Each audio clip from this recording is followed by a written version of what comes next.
Halo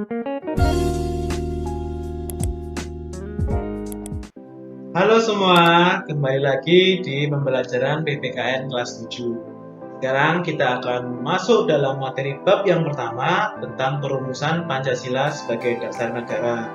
Nah, kalau kita sering dengar sila-sila Pancasila, bahkan kita sudah hafal tentang Pancasila, tetapi kita perlu tahu juga bagaimana sih pendahulu kita atau tokoh-tokoh sejarah kita membuat rumusan tentang Pancasila. Nggak mungkin toh dasar negara tahu-tahu sudah ada. Nah, sekarang di pembelajaran bab yang pertama kita akan belajar tentang bagaimana Pancasila itu bisa terjadi atau terbentuk.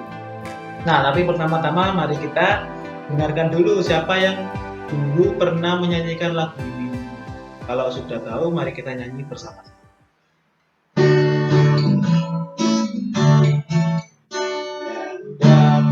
Pancasila, aku mendukungmu. Patriot proklamasi, sedia kita. Pancasila dasar negara, rakyat adil makmur sentosa, pribadi bangsaku. Ayo maju, maju, ayo maju, maju. Oke, lagu ini penuh banyak dengan makna, bukan hanya sesuatu yang kita hafal dan kita nyanyikan. Jadi, makna dari lagu Pancasila ini akan menggambarkan bahwa Garuda Pancasila kita harus dukung terus agar dasar-dasar negara ini tidak luntur dan tetap kita gunakan baik dalam sila-silanya di dalam kehidupan kita sehari-hari. Nah, ngomongin tentang Pancasila atau bab yang pertama ini, kita akan banyak belajar berkaitan dengan bagaimana Pancasila itu terbentuk, lalu bagaimana kita mewujudkan semangat Pancasila itu ketika kita sudah tahu tentang rumusan Pancasilanya. Nah, indikator pembelajarannya adalah yang pertama, kita akan mendeskripsikan perumusan Pancasila sebagai dasar negara di sidang BPUPKI. Lalu di 3.1.2 yaitu membandingkan pendapat para pendiri negara tentang isi Pancasila. Jadi nanti kita akan belajar ternyata Pancasila atau dasar negara itu ada yang merumuskan tidak hanya satu orang, tapi ada lebih dari satu. Lalu 3.1.3 kita akan belajar bagaimana perumusan Pancasila itu juga didiskusikan dalam sidang Panitia 9. Lalu di 3.1.5 Pancasila itu ditetapkan di saat seperti apa. Lalu 3.1.5 menunjukkan semangat komitmen seperti apa oleh pendiri bangsa dalam merumuskan Pancasila. Apalagi dalam situasi saat itu di mana negara kita masih rawan untuk dijajah. Oke, sebelumnya mari kita lihat dulu video yang menyemangati kita tentang nilai-nilai Pancasila.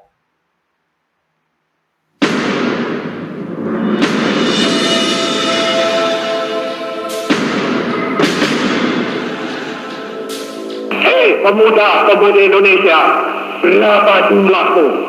Jawablah, kami hanya satu.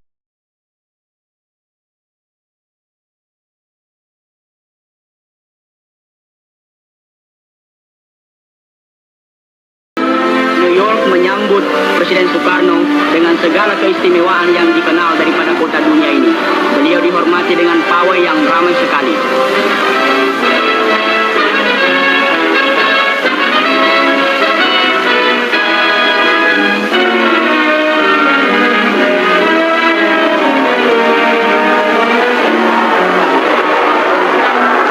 We had proclaimed our independence in August 45. We attached as preamble to our constitution the Pancasila, the 5 guiding principles of our national life. First, believe in God.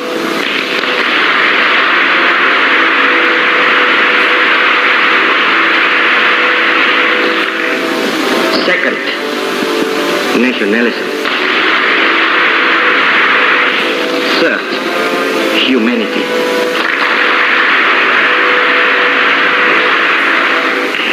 Fourth, democracy.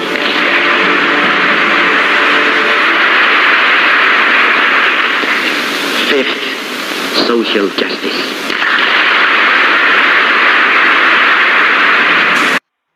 Oke, dari video ini kita tahu bahwa Pancasila tidak hanya dikenal di negara kita, bahkan presiden pertama kita sudah membawa nilai-nilai dasar Pancasila sampai ke luar negeri, bahkan dalam sidang yang dihadiri oleh perwakilan-perwakilan negara-negara lain.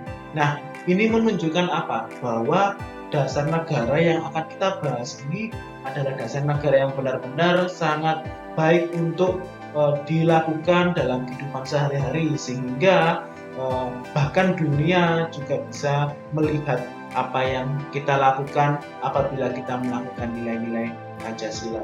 Nah, coba kalian amati gambar berikut ini. Nah, ini ya. Oke. Badan Penyelidik Usaha-usaha Persiapan Kemerdekaan Indonesia, atau dalam bahasa lain Dokuritsu Jumbi Kosakai, adalah sebuah badan yang dibentuk oleh pemerintah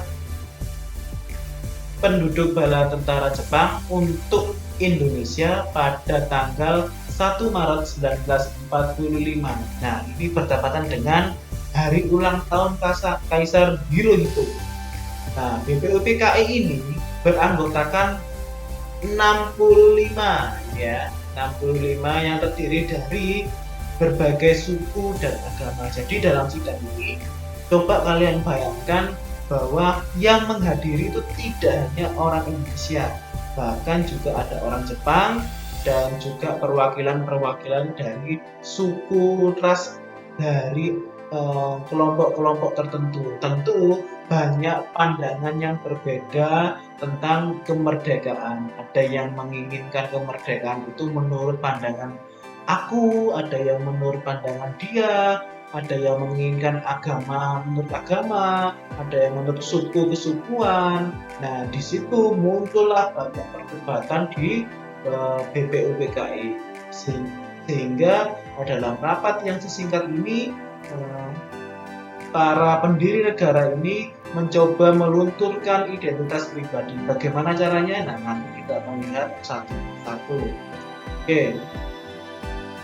Sejarah perumusan Pancasila. Jepang membentuk Dokuritsu Jumbi Kosakai yang dihadiri oleh 62 orang pada tanggal 29 April 1945.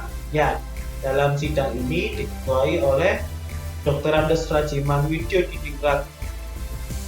Dalam sidang pertama, itu pembahasannya pada tanggal 29 sampai 1 Juni 1945. Saya ulangi, 29 Mei sampai 1 Juni 1945, yaitu membahas tentang basic negara atau dasar negara.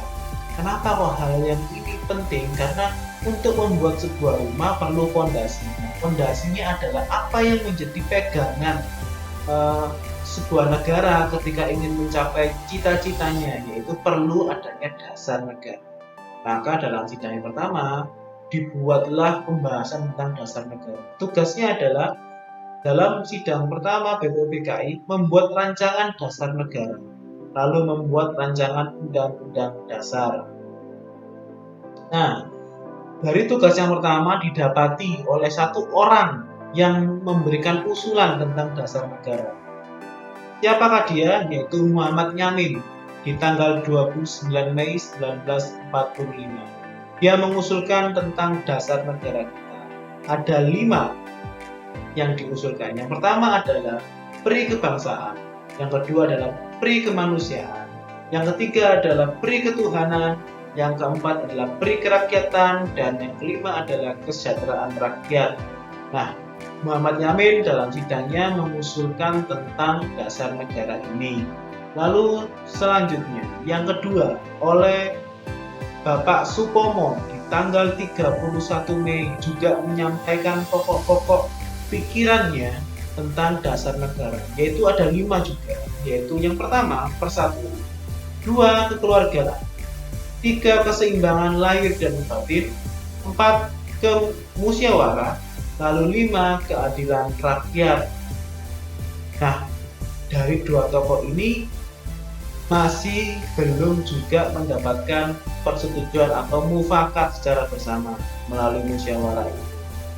Ingat ya, seperti yang Bapak ceritakan tadi, dalam situasi di mana anggota dalam BPUPKI itu memiliki latar belakang yang berbeda, baik secara suku, ras, bahkan negara pun juga berbeda. Ada perwakilan Jepang yang juga ikut di dalam sidang BPUPKI. Tentu dalam merumuskan dasar negara pasti banyak sekali perdebatan.